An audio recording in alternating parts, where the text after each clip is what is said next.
I'm talking still about all your students having a dream to be a business owner. Business എന്ന് പറഞ്ഞാൽ ഒരു തെറ്റായ വാക്കല്ല. There are so many health care related jobs and opportunities in this and business opportunities are things that have been started by people who are rebels from the system. Definition of health, as WHO defines it, it is not merely the absence of disease.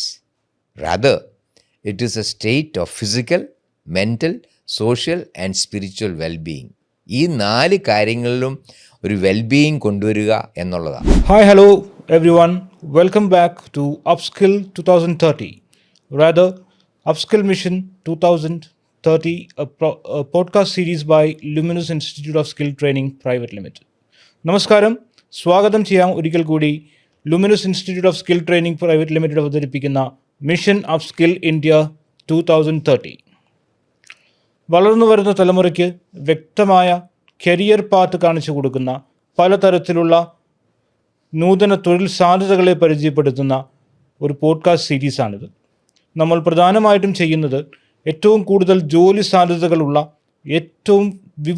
കൂടുതലും ഏറ്റവും ശ്രേഷ്ഠവുമായ ജോലി സാധ്യതകളുള്ള health care സെക്ടറിൻ്റെ വിവിധ തരത്തിലുള്ള career options ആണ് നമ്മൾ ഈ ഒരു podcast സീരീസിലൂടെ പരിചയപ്പെടുത്തുന്നത്.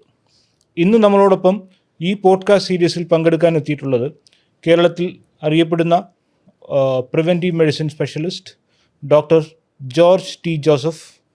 അദ്ദേഹം കഴിഞ്ഞ 40 വർഷത്തോളമായി അല്ലെങ്കിൽ 4 പതിറ്റാണ്ടായിട്ട് മെഡിക്കൽ പ്രിവെൻറ്റീവ് മെഡിസിൻ മേഖലയിൽ പ്രവർത്തിച്ചുകൊണ്ടിരിക്കുന്ന, ഇന്ത്യയിലും വിദേശത്തുമായി സേവനമനുഷ്ഠിച്ചുകൊണ്ടിരിക്കുന്ന പ്രമുഖനായ ഒരു വ്യക്തിത്വമാണ് അദ്ദേഹം. ഇന്ന് അദ്ദേഹത്തിൻ്റെ കഴിഞ്ഞ കുറേ വർഷങ്ങളായിട്ടുള്ള അനുഭവ സമ്പത്തുകൾ നമ്മളോട് പങ്കുവയ്ക്കും.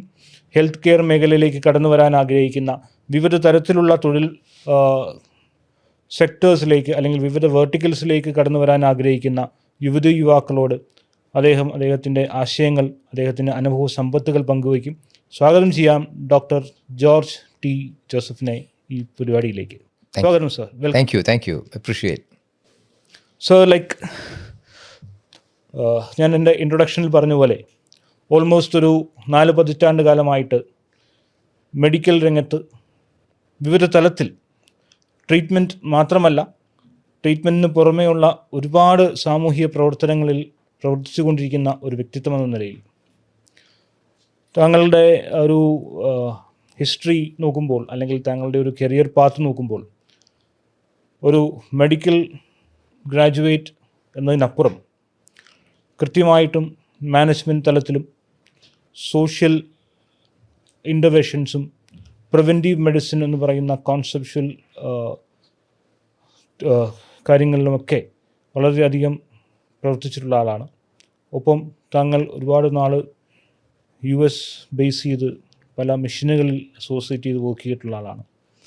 ഈ ഒരു അനുഭവ സമ്പത്തിൻ്റെ വെളിച്ചത്തിൽ എന്താണ് ഈ ഒരു 40 വർഷക്കാലത്തെ അല്ലെങ്കിൽ ഒരു 4 പതിറ്റാണ്ട് കാലത്തെ ഒരു ഹെൽത്ത് കെയർ മേഖലയിൽ വന്നൊരു ട്രാൻസ്ഫോർമേഷനെ താങ്കൾ എങ്ങനെയാണ് നോക്കിൽ കാണുന്നത്? എന്നെ സംബന്ധിച്ച് ഞാൻ പറയുകയാണെങ്കിൽ, ഞാനൊരു സ്ട്രെയിറ്റ് നോർമൽ കരിയർ പാത്തിലേ അല്ല പോയിരിക്കുന്നത്. I have been always an adventurous person. Okay. Right. I have been always creating my own opportunities.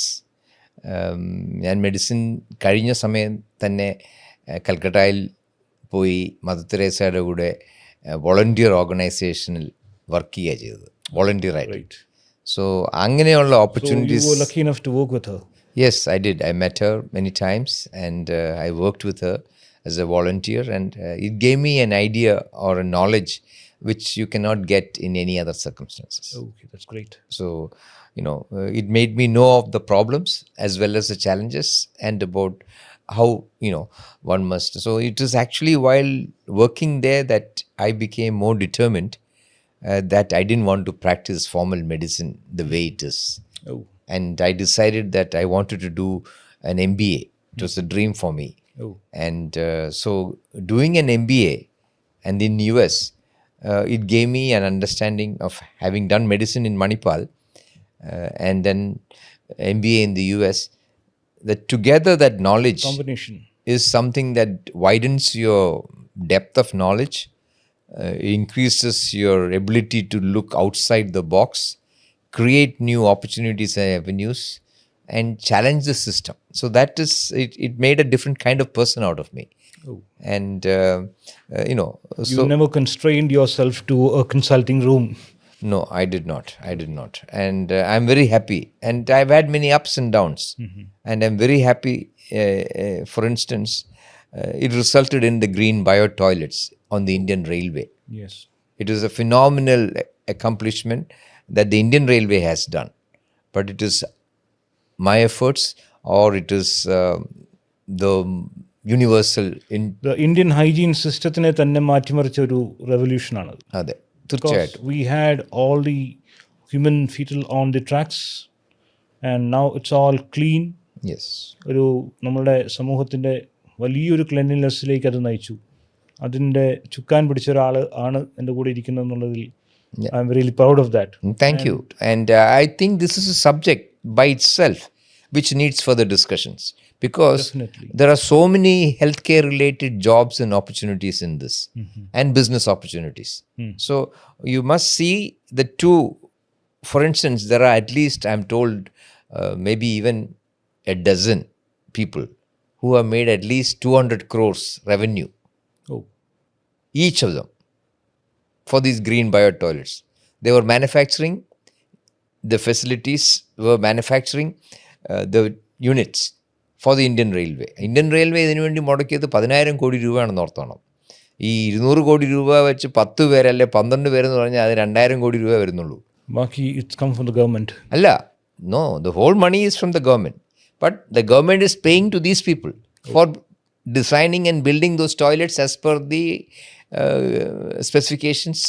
So അവരത് കോൺട്രാക്ടേഴ്സിനെ കൊടുത്തത്, റെയിൽവേ അല്ല അത് പണിതത്. ഓക്കെ. അത് ഇങ്ങനെ ഗ്രീൻ ബയോ ടോയ്ലറ്റ്സിൻ്റെ സ്പെസിഫിക്കേഷൻ കൊടുത്തിട്ട് private companies were coming forward and giving a contract. All outsourced. Outsourced, correct. Okay. So these are all opportunities in which people with healthcare knowledge are used up. So there are, healthcare എന്ന് പറയുന്ന ആ management രീതിയിലുള്ള knowledge എന്ന് പറയുന്ന ഏത് ഫീൽഡിലും ആവശ്യമാണ്. Because what you said is really right. ഞാൻ ഈ കഴിഞ്ഞ ദിവസം ഒരു ആർട്ടിക്കിൾ വായിച്ചതാണ്. It's actually by the WHO itself. അതിനകത്ത് അവർ പറയുന്നു there are 7 sectors in the healthcare sector itself. There are 7 verticals which is going to result in a booming industry. Yeah. അതായത് അടുത്ത 5 വർഷം കൊണ്ട് ഹെൽത്ത് കെയർ മേഖലയിലെ 7 പ്രധാനപ്പെട്ട തൊഴിൽ രംഗങ്ങൾ അല്ലെങ്കിൽ വേർട്ടിക്കൽസ് കൃത്യമായി 5 വർഷം കൊണ്ട് ബൂം ചെയ്യും എന്നുള്ളതാണ്. അപ്പം ആ ഒരു ഇൻസ്പിറേഷൻ ഞങ്ങളുടെ ഈ ഒരു പ്രോഗ്രാമിൻ്റെ ഭാഗമായിട്ട് ഞങ്ങൾ ഇങ്ങനെ റെഫർ ചെയ്തപ്പോൾ വായിച്ചതാണ്. അപ്പം അപ്സ്കിൽ മിഷൻ 2030 ആകുമ്പോൾ ഇന്ത്യയിലെ ഇന്ന് നിലവിലുള്ള ഹെൽത്ത് കെയർ സിസ്റ്റത്തിൽ ലുമിനസ് എന്ന് പറയുന്ന സ്ഥാപനത്തിൻ്റെതായ contributions, trained deployable man power resources, അല്ലെങ്കിൽ ready to deploy human resources ആണ് ഞങ്ങളുടെ കോൺസെപ്റ്റ്. അപ്പം ഇത്രയും വർഷത്തെ എക്സ്പീരിയൻസ് ഉള്ള സാറിന് മനസ്സിലാവും ഈ ഹ്യൂമൻ റിസോഴ്സ് എന്ന് പറയുന്നത് എക്കാലത്തും വലിയൊരു ചാലഞ്ചാണ്. നമ്മളുടെ ഒരു കോൺസെപ്റ്റിൽ, നമ്മളുടെ ഒരു കേരളത്തിലായാലും ശരി ഇന്ത്യയിലായാലും ശരി, നമ്മളുടെ കോൺസെപ്റ്റിൽ ഒരു മെഡിക്കൽ ഫീൽഡിലേക്ക് പോകുന്ന ഒരാളെന്ന് പറഞ്ഞു കഴിഞ്ഞാൽ നമുക്കറിയാവുന്ന 2-3 ജോലികളേ ഉള്ളൂ. അല്ലെങ്കിൽ നമ്മളുടെ നാട്ടിൽ അറിയപ്പെടുന്ന 2-3 ജോലികളേ ഉള്ളൂ. ഒന്നെങ്കിൽ ഒരു ഡോക്ടറാവുക, അല്ലെങ്കിൽ ഒരു നേഴ്സാവുക, അല്ലെങ്കിൽ അതുമായിട്ട് റിലേറ്റ് ചെയ്ത ഒരു പാരാമെഡിക് ആവുക. അപ്പം ഈ 2-3 തൊഴിൽ മേഖലകളാണ് എല്ലാവരുടെയും മനസ്സിലുള്ളത്. ബിഹൈൻഡ് ദ സീൻ ഈ ഡോക്ടറിനും നേഴ്സിനും പാരാമെഡിക്സിനും ഒക്കെ ജോലി ചെയ്യണമെങ്കിൽ ബിഹൈൻഡ് ദ സീൻ ഒരുപാട് ആളുകളുടെ എൻഗേജ്മെൻറ്റ് വേണം. അല്ലെങ്കിൽ പറയാം ഒരു 40% മാത്രമാണ് ഈ പറയുന്ന ഡോക്ടേഴ്സും നഴ്സസും പാരാമെഡിക്സും ഉള്ളത്. ബാക്കി ഒരു ഹോസ്പിറ്റലായിക്കോട്ടെ, ഒരു ഹെൽത്ത് കെയർ സെക്ടർ ആയിക്കോട്ടെ, 60% ആളുകൾ ജേർണലിസ്റ്റ് കാറ്റഗറിയിൽ വരുന്ന അല്ലെങ്കിൽ അഡ്മിനിസ്ട്രേറ്റീവ് സപ്പോർട്ട് കാറ്റഗറിയിൽ വരുന്ന ആളുകളാണ്. അതിൽ ഈ പറഞ്ഞ WHO ഒരു പഠനപ്രകാരം കണ്ട ബൂമിംഗ് സെക്ടേഴ്സിൽ ഒന്നാണ് management and leadership. Management and ലീഡർഷിപ്പിലേക്ക് ഒരുപാട് തൊഴിൽ അവസരങ്ങളുണ്ട്. അതേപോലെ തന്നെ നമ്മളുടെ nutrition and preventive health, definitely critical illness management definitely മെഡിക്കലാണ്. നോൺ ക്ലിനിക്കൽ ആയിട്ടുള്ള മറ്റ് അഫയേഴ്സ് എന്ന് പറഞ്ഞു കഴിഞ്ഞാൽ documentation side, medical documentation side, data science management, അതേപോലെ medical tourism.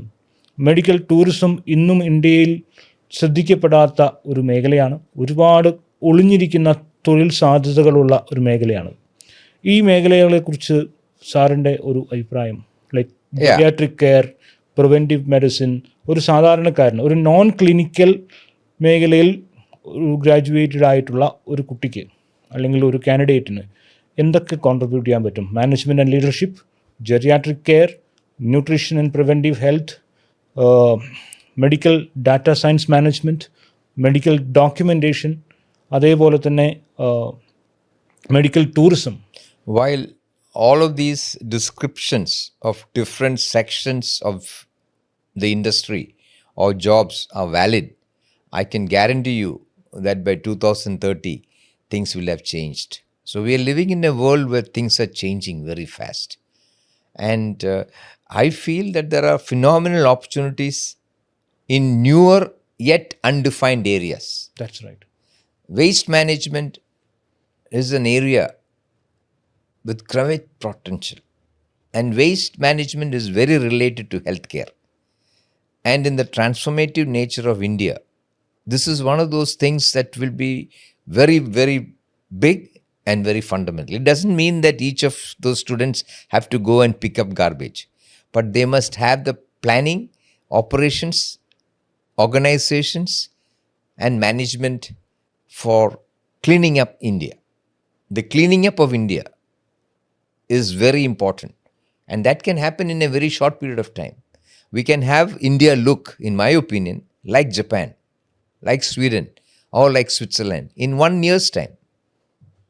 Forget the buildings, whatever the buildings, they exist, but the environment, the roads, the waterways, the land, the trees, droppings, they all must be cleaned.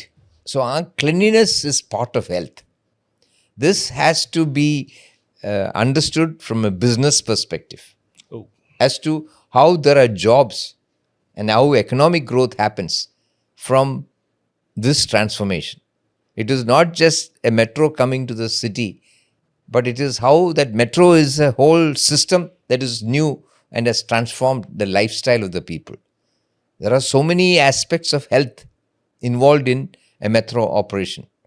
At least, I think 10% of the people, or even more of the people who are working in metro, are looking at how the passengers are safe. They don't get into a difficult situation. The engineering, the technology. So health is a primary component. Take any industry. You have Sunitha Williams, who is an astronaut stranded in space, coming back to the world or to the earth maybe tomorrow morning. She has been kept alive there by what? By all kinds of technologies that makes it possible for her, though she has lost weight and she may have many difficulties when she reaches back to earth. So, it is actually a scientific experience or an experiment in process. So we have a lot of learning to do, at the same time a lot of cleaning up to do. So this cleaning doesn't sound like a great job for many people in India, but it is something that will raise our economic standards, will raise our public health standards, will raise our ambience, will raise our tourism opportunities. See, ഇവിടെ കൊതുകും ഈച്ചയും ഡെങ്കിയും chicken ഗുനിയയും അങ്ങനെയുള്ള ഒരു ഡിസീസൊക്കെ ആണെങ്കിൽ എപ്പോഴും അങ്ങനെയുള്ളൊരു രീതിയിലാണ് ഇന്ത്യയെ കണ്ടിരിക്കുന്നത് ഈ കഴിഞ്ഞ ഒരു 100 വർഷം കാലഘട്ടത്തിൽ. നമ്മൾ അതിൽ നിന്ന് മാറി നമ്മൾ അങ്ങനെയല്ല, നമ്മൾ ക്ലീനാണ്, നമ്മൾ സേഫാണ് എന്നുള്ളൊരു ആംബിയൻസ് ഇന്ത്യയിൽ നിന്ന് കൊണ്ടുവന്നാൽ മാത്രം, ഇന്ത്യയിൽ ഉണ്ടെന്നുള്ളത് കാണിച്ചാൽ മാത്രമേ, അത് ചുമ്മാ പറഞ്ഞാൽ പോരാ, ഇറ്റ് ഷുഡ് ബി ദെയർ. ഇപ്പോൾ ഇവിടെ വന്നൊരാൾ കൊതുക് കടിച്ചിട്ട് പനിയും പിടിച്ച് തിരിച്ചു പോവുകയാണെങ്കിൽ it will hurt our tourism. There are a lot of people who are coming here as tourists and getting diseases and going back. So that is not good for India. So we have to improve our public health standards. ഈ public health സ്റ്റാൻഡേർഡ്സിൻ്റെ improvement തന്നെ ഒരു great ഓപ്പർച്യൂണിറ്റിയാണ്. But the foreign countries will not bring their technology here and help us clean up. We must take the initiative to do that. ഇതിനാണ് the students who are doing whatever be the courses, they can start up companies. ഇപ്പോൾ ഇന്ത്യയിൽ തന്നെ there are lakhs of new startup companies. അവരെല്ലാം IT ഫീൽഡിലും മറ്റുമൊക്കെ മാത്രമല്ല പോകുന്നത്, but many of them have succeeded in that field. But there are lots of opportunities in these startup areas where you can have startup companies that are involved in clean technologies or in cleaning up the environment. ആ റോഡൊക്കെ വൃത്തിയാക്കി വെക്കുകയും ആ വൃത്തി എന്ന് പറഞ്ഞാൽ ഒരു it should look much better. We are not having that kind of beautiful looking streets in India in many places. Just as a part of the phenomenal changes which we can bring around with the atmosphere, the ambience, whatever it is, like with regards to the public utilities, നമ്മളുടെ education സിസ്റ്റത്തിൽ തന്നെ ആ ഒരു change കൊണ്ടുവരണ്ടേ? തീർച്ചയായിട്ടും. എൻ്റെ അഭിപ്രായത്തിൽ നമ്മുടെ സ്കൂളുകളും കോളേജുകളും അല്ലെങ്കിൽ ഹോസ്പിറ്റൽസ് തന്നെ there must be beautiful gardens. ഈ ഗാർഡൻസിൻ്റെ മെയിൻ്റെനൻസും അതിൻ്റെ മാനേജ്മെൻറ്റും അതിൻ്റെ ഓപ്പറേഷൻസും ഒക്കെ ഈ സ്റ്റുഡൻസിനെ കൂടെ കുറച്ചൊക്കെ ഇൻവോൾവ് ചെയ്യണം. ആ ഗാർഡൻസാണ് നമ്മുടെ ആ ലാൻഡിൻ്റെ ലാൻഡ്സ്കേപ്പിനെ ബ്യൂട്ടിഫുള്ളായിട്ട് മാറ്റുന്നത്. അതേസമയം ഇപ്പം ദുബായിൽ അല്ലെങ്കിൽ ഗൾഫ് കൺട്രീസിലൊക്കെ അവിടെ മരുഭൂമിയാണ് പക്ഷേ അവിടെ പോലും അവർ എന്തുമാത്രം അത് വൃത്തിയാക്കി പണിതിരിക്കുന്നു. നമുക്കിവിടെ ഇഷ്ടം പോലെ ഏത് ചെടി വെച്ചാലും കിളുക്കുന്ന രാജ്യമാണ്, നാടാണ്. We have got the most fertile soil in the. ഈ ഏതൊരു ചെടി വെച്ചാലും കിളുക്കുന്ന രാജ്യമാണെന്ന് പറഞ്ഞപ്പോഴാണ് എനിക്ക് ഒരു കാര്യം തോന്നിയത്. ഇപ്പം നമ്മളുടെ ഒരു education system right from the schooling, നമ്മൾ ഒരു പ്രാക്ടിക്കൽ ഓറിയൻറ്റഡ് ആയിട്ട് നമ്മൾ കാര്യങ്ങൾ പഠിപ്പിക്കുന്നില്ല എന്നുള്ളത് വളരെയധികം സത്യസന്ധമായൊരു കാര്യമാണ്. It was a disruption that happened. We had a system in ancient India which was about the best in the world. If you take our ancient systems, we had a phenomenal. That is why we had so many cultures come here, or new kingdoms come here, or attacks of India or whatever, or the European colonizers. ഇവരെല്ലാം വന്നത് India വളരെ beautiful ആയതുകൊണ്ടാണ്. ഇതിവിടെ നശിച്ച് കിടക്കായിരുന്നു ആരും വരത്തില്ലായിരുന്നു. So അത് ഇപ്പം തകർന്ന് കിടക്കുകയാണ്. നമ്മൾ ഒരുമാതിരി വെസ്റ്റേൺ എഡ്യൂക്കേഷൻ കൊണ്ടുവന്നു, but we don't have the basics. So ഈ പറഞ്ഞ തിയറിറ്റിക്കലി ബുക്സ് മാത്രം പഠിക്കുന്ന ഒരു കൾച്ചറിലോട്ട് നമ്മൾ പോയാൽ അത് നമുക്ക് ഒത്തിരി ദൂഷ്യമേ ചെയ്യത്തുള്ളൂ. ഞാൻ ഈ ബുക്സ് മാത്രമല്ല പഠിച്ചത്. എൻ്റെ ഒരു ആറ്റിറ്റ്യൂഡ് തന്നെ ഇവിടുത്തെ പ്രശ്നങ്ങൾ എന്താണെന്നാണ്. ഞാനൊരു നോബൽ പ്രൈസ് വിന്നറിനെ കണ്ടു. അദ്ദേഹം ഒരു ടോക്ക് കൊടുത്തു. ആ ടോക്കിൻ്റെ ടോപ്പിക്ക് തന്നെ എന്നാണെന്നറിയാമോ? ഈ സ്റ്റാർട്ടപ്പിനെ കുറിച്ചുള്ള ഒരു ടോക്കാണ്. ഇന്ത്യയിൽ നിന്നുള്ള IIT പാസ്സായി അവിടെ അമേരിക്കയിൽ സ്റ്റാർട്ടപ്പ് ചെയ്യുന്ന ആൾക്കാർക്ക് അമേരിക്കയിൽ കൊടുത്തൊരു ടോക്കാണ്. So is talking to the IIT graduates of India, and the his topic is the problem is to identify the right problem. That's true. What does that mean? We haven't identified the actual problem behind us. If you are going to start a business, the first thing you must do is to identify a problem. So that is the problem that you as a business startup founder must think about. Once you identify that problem, isn't that something which we can advise to the budding aspirants? Absolutely. Because budding aspirants എന്ന് പറയുമ്പം നമ്മളുടെ ഇപ്പം basic education കഴിഞ്ഞ് 12th grade അല്ലെങ്കിൽ degree കഴിഞ്ഞിട്ട് ഏത് കരിയറിലേക്ക് പോകണമെന്ന് കൺഫ്യൂസ്ഡായി നിൽക്കുന്ന കുട്ടികളാണ് ധാരാളം പേർ. അവരിപ്പോഴും ചൂസ് ചെയ്യുന്നതെന്ന് പറഞ്ഞു കഴിഞ്ഞാൽ ആരൊക്കെയോ പറഞ്ഞു കേട്ട കൺവെൻഷനലായിട്ടുള്ള കുറേ കോഴ്സുകളിലേക്ക് പോകുന്നു, കുറേ വർഷങ്ങൾ പഠിക്കുന്നു. ഈ വർഷങ്ങൾ പഠിച്ചതിന് ശേഷവും ഇവരെന്ത് ചെയ്യുന്നു? ഇവർ actually they don't land up anywhere.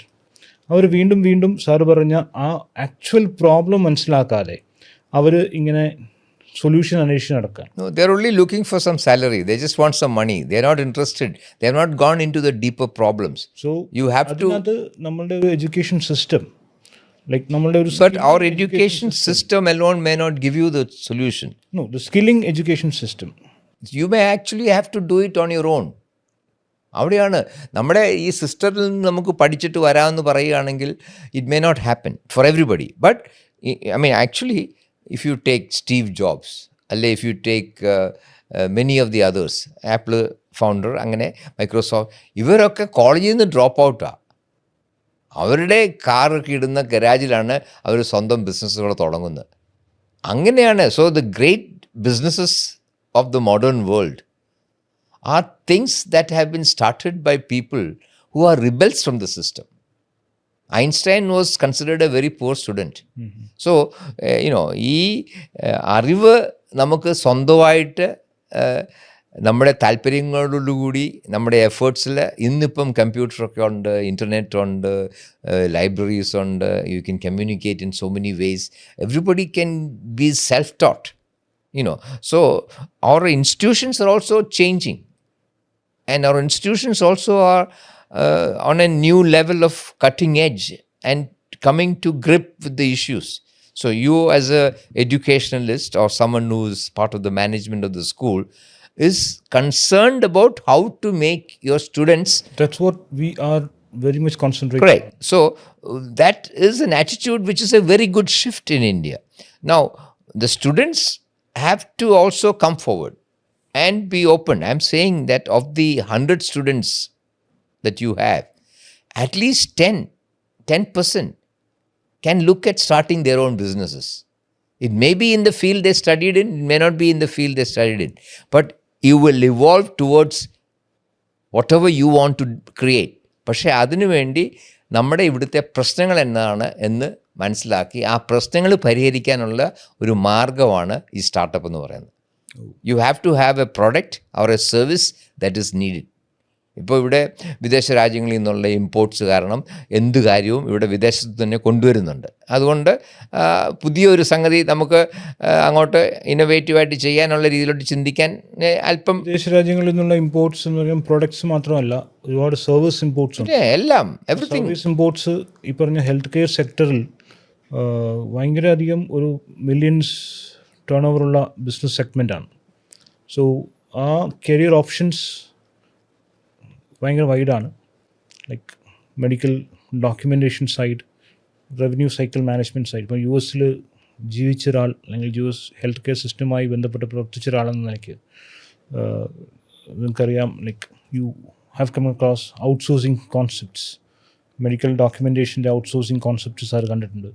അതേപോലെ മെഡിക്കൽ ഡോക്യുമെൻറ്റേഷൻ ഇൻഡസ്ട്രി ഇന്ത്യയിൽ IT എനേബിൾഡ് സർവീസസ് ഇൻഡസ്ട്രീസിൻ്റെ ഭാഗമായിട്ട് വന്നപ്പോൾ it has been a source for almost more than 1.8 lakhs of people, like 1.8 lakhs of aspirants അവർക്കൊരു എംപ്ലോയ്മെൻറ്റ് സോഴ്സായി. And that too a well-paid employment source. Sure. I mean, നമ്മുടെ രാജ്യത്തെ പേയുമായിട്ട് നോക്കുമ്പം കുറച്ച് പണം കിട്ടാൻ ഈ പറഞ്ഞ വിദേശ രാജ്യങ്ങളിലുള്ള ജോലികൾ വളരെ ഉപയോഗകരമാണ്, വളരെ അട്രാക്റ്റീവാണ്. അതിനു വേണ്ടിയുള്ള ഒരു ട്രെയിനിങ്ങും അതിനുവേണ്ടിയുള്ള ആ ജോലിക്ക് വേണ്ടിയുള്ള ഒരു ഷോർട്ട് ഗ്യാപ്പിൽ ഒരു ഓപ്പർച്യൂണിറ്റി ഉണ്ട്. But in the long run I believe the opportunities in health care are here in India. Most. I mean, in India itself, we have all the opportunities you want. You have all the opportunities for making money also. You have all the opportunities of living in the country that you were born in, that is your own country. And, when you go to a foreign country, there are advantages, such as it's cleaner or, you have a better pay. You have a better infra facility. Yes. However, you must realize in the current world, there is a re-emergence of what is considered immigration issues. And people of that place, they are losing jobs. So these are issues which are very relevant. So, it is wise for the students that you are training to think of starting their own businesses in India and serve the markets abroad as well, but from India. In India itself. Of course, you may want to go abroad, get exposure, you want to go for a few years. All that is fine. But I have lived in the US for 25 years, and I'm somebody who has come back from the US, and I have no complaints about having come back. I feel the opportunities in India.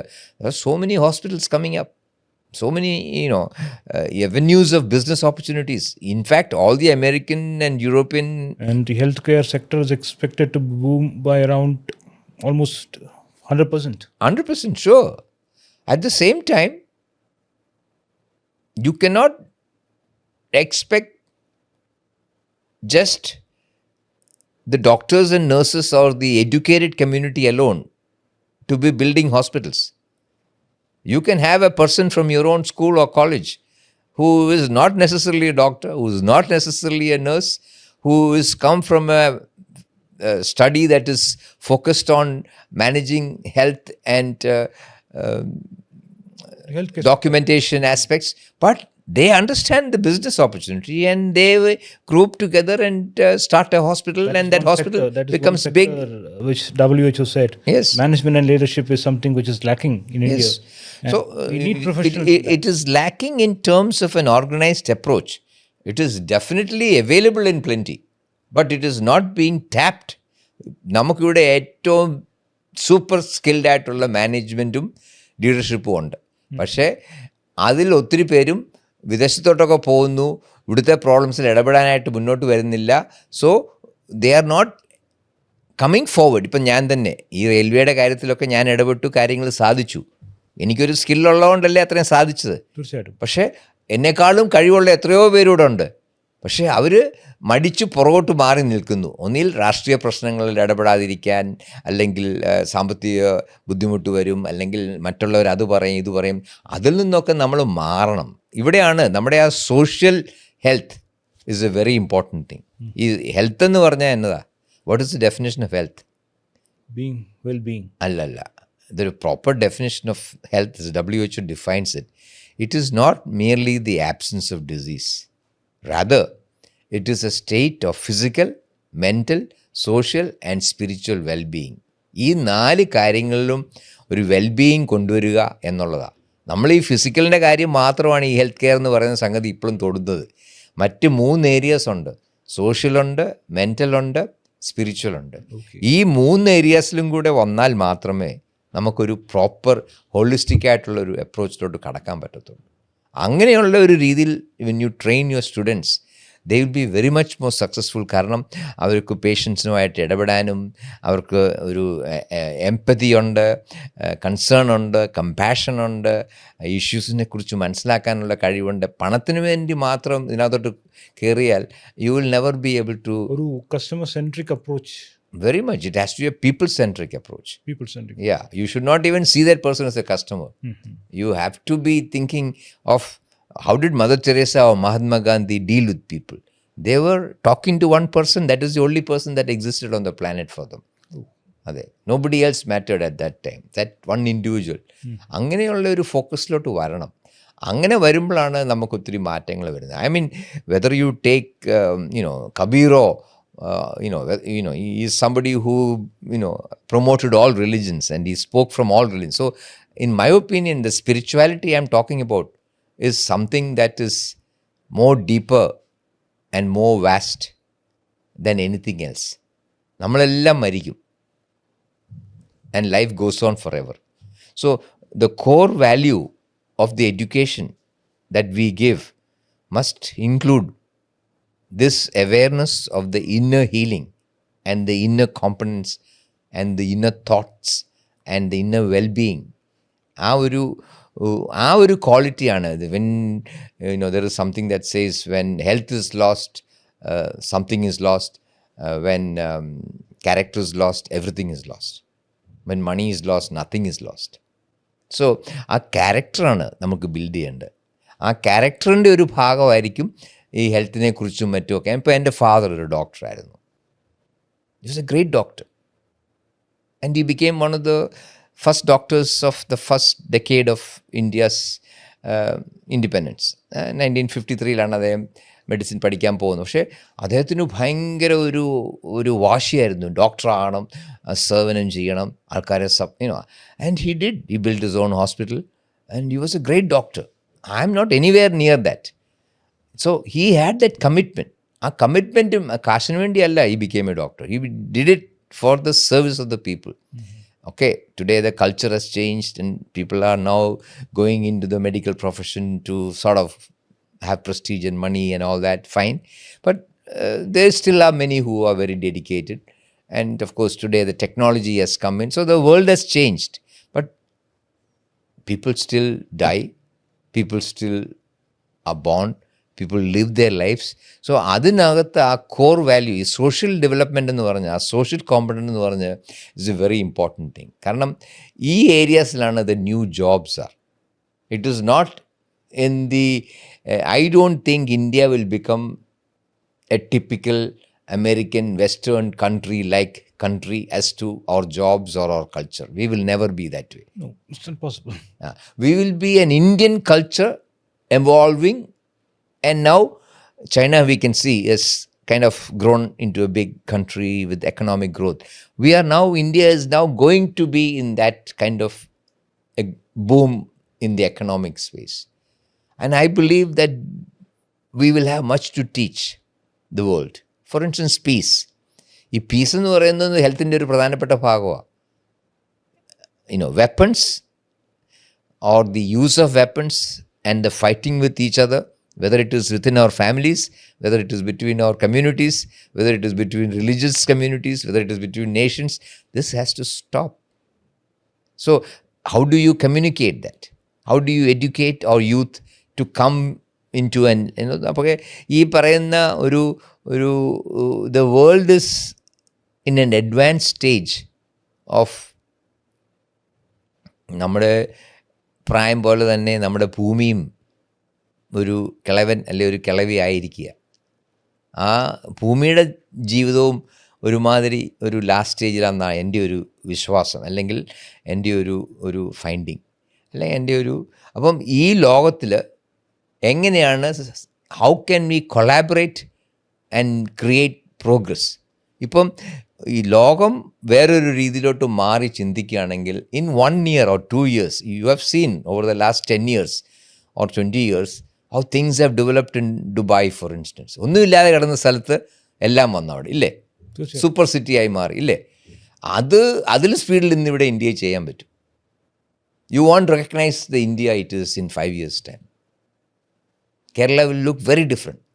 But we must manage that change such that it doesn't cause more environmental damage, it doesn't cause more problems or violence or other issues. അതാണ് ആ growth ചെയ്യുന്നത് എങ്ങനെയാണെന്നുള്ളതാണ്. ഇപ്പം Trump ആണേലും ലോകത്തിലെ ഏറ്റവും powerful ആയിട്ടുള്ള ആൾക്കാരിൽ ഒരാളാണ്, അമേരിക്കൻ പ്രസിഡൻറ്റ്. അദ്ദേഹം പോലും ചെയ്യുന്നതെല്ലാം ഒരുമാതിരി പലതിലും പ്രശ്നങ്ങളാണ്. Trade war, tariff war. So, first and foremost, we must have an attitude where you are interested in the collective well-being of the people of the world. അല്ല ഞങ്ങളുടെ രാജ്യം മാത്രം നന്നാണ്, നിങ്ങളുടെ എല്ലാം നശിച്ചാലും എനിക്ക് കുഴപ്പമില്ല എന്നുള്ളൊരു ആറ്റിറ്റ്യൂഡിലോട്ട് പോയാൽ നമുക്കൊന്നും ഒരു പുരോഗമനവും വരത്തില്ല. അപ്പം ഈ ഹെൽത്ത് കെയർ എന്ന് പറയുന്നതിനകത്താണ് ഈ wellness is something that is Sacred. ആ വെൽനെസ്, ഇപ്പം you have told me about how people came from Dubai four treatment here in India, and how even though they got the best treatment, they were disappointed with various aspects of the service elements. Service sector, like healthcare, definitely. Healthcare എന്ന് പറയുമ്പോൾ first നമ്മളുടെ മനസ്സിൽ വരുന്ന hospitals തന്നെയാണ്. Whatever the other allied industries like medical equipments, manufacturing, pharma, the service sector industry behind healthcare, ഇതെല്ലാം അതിൻ്റെ പിന്നാമ്പുറത്ത് പ്രവർത്തിക്കുന്ന ഒരുപാട് തൊഴിൽ സാധ്യതകൾ നൽകുന്ന ഇൻഡസ്ട്രി തന്നെയാണെങ്കിൽ പോലും ഹോസ്പിറ്റൽസ് എന്ന് പറയുന്ന primary level of interaction, customer വന്ന് അല്ലെങ്കിൽ പേഷ്യൻ്റ് വന്ന് സർവീസ് തേടുന്ന ഒരു സർവീസ് സെക്ടർ ഇൻഡസ്ട്രിയാണ്. അപ്പം ഈ സർവീസ് സെക്ടർ ഇൻഡസ്ട്രിയിൽ നമ്മൾ ഇപ്പം ഇന്ത്യയിൽ, no doubt India is very famous for the kind of hospitals we have.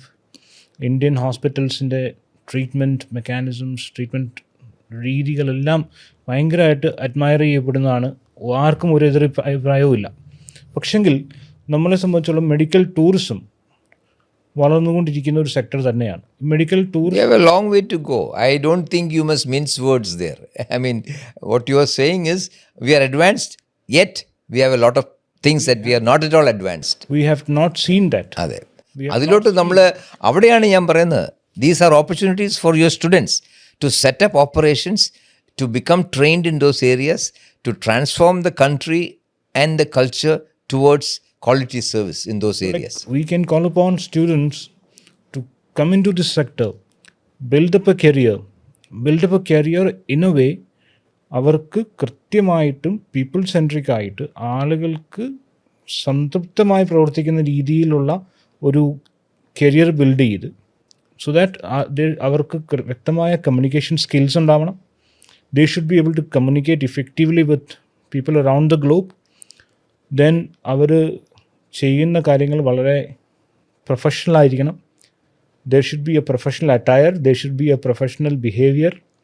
And ഒരാൾ വന്നു കഴിഞ്ഞാൽ, മെഡിക്കൽ ടൂറിസത്തിന് അല്ലെങ്കിൽ അത്തരത്തിലൊരു ആവശ്യത്തിന് ഒരാൾ നമ്മുടെ നാട്ടിലേക്ക് വന്നു കഴിഞ്ഞാൽ അയാൾ സാറ്റിസ്ഫൈഡ് ആയിട്ട് താങ്ക് യു പറഞ്ഞ് തിരിച്ചു പോകുന്ന ഒരവസ്ഥയിലേക്ക് നമ്മളുടെ എഡ്യൂക്കേഷൻ സിസ്റ്റത്തിനെ തന്നെ മാറ്റേണ്ടതുണ്ട്. തീർച്ചയായിട്ടും ട്രെയിനിങ് സിസ്റ്റത്തിന്. അതെ, ഒരു വ്യക്തി അതിനകത്തോട്ട് കടക്കുമ്പോഴാണ് അതിനെക്കുറിച്ച് കൂടുതൽ പഠിക്കാൻ പറ്റുന്നത്. ആ ഒരു രീതിയിലോട്ട് ഇപ്പം you take the Tatas, you think it's a very big organisation and huge operations. അത് തുടങ്ങിയത് എങ്ങനെ? You go back 100 years and see where it started. It is one man. He decides to do it and he starts a company. ആ ഒരു സ്റ്റാർട്ടപ്പാണ് what was mister founding Tata's qualification? Or nothing. There was no education. There was very little education.